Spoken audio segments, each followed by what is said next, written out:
Toshlarga söyledim armonlarimni, og'riqdan ingranib toshlar gulladi.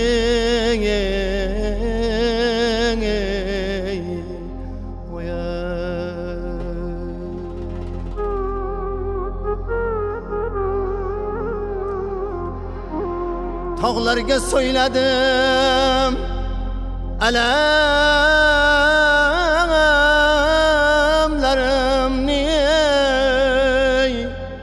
ukirib ukirib tog'lar yig'ladi.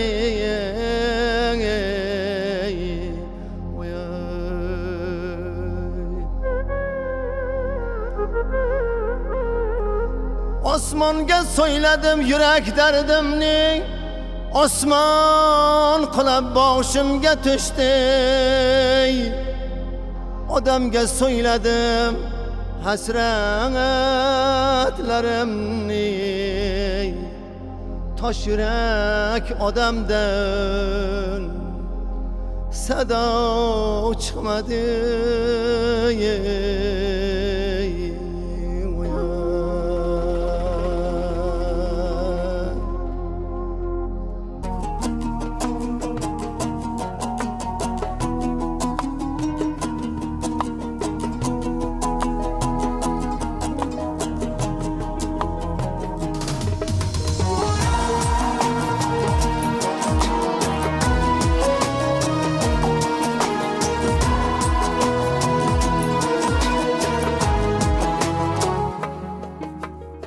Ko'nglime arzular solgan qishlog'im, olis olislardan qolgan qishlog'im.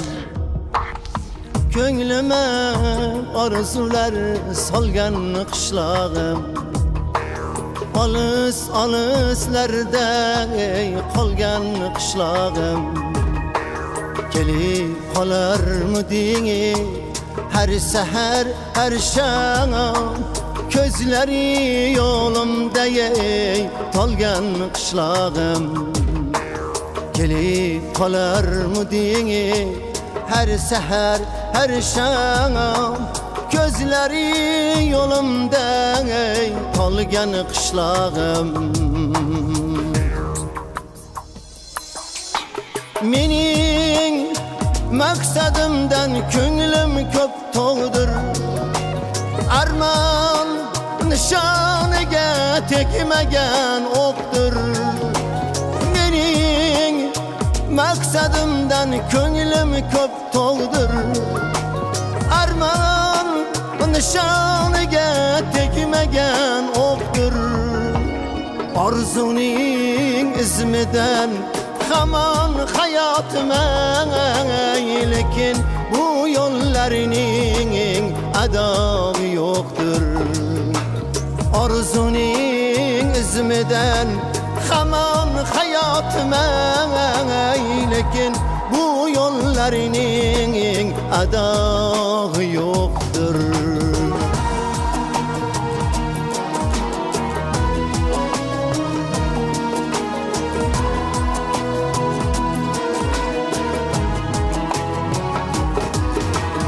Aytkil selmasmidim men tanlagan yo'l, sayrga elmasmidim men tanlagan yo'l.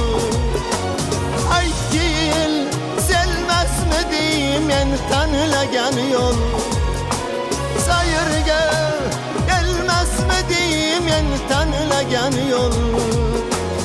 Olis olislardan avvoradur meni, borsa kelmasmiding men tanlagan yo'l. Olis olislardan avvoradur meni, borsa kelmasmiding men tanlagan yo'l. Ko'nglime arzular solgan qishlog'im, olis olislardan qolgan qishlog'im. Köngülüme arzular salgan qishlog'im Alыс alıslarda qolgan qishlog'im Kelip qolarmiding her seher her şam Közleri yolumda talgan qishlog'im Kelip qolarmiding her seher her şam Közleri yolumda talgan qishlog'im Közleri yolumda talgan qishlog'im Közleri yolumda talgan qishlog'im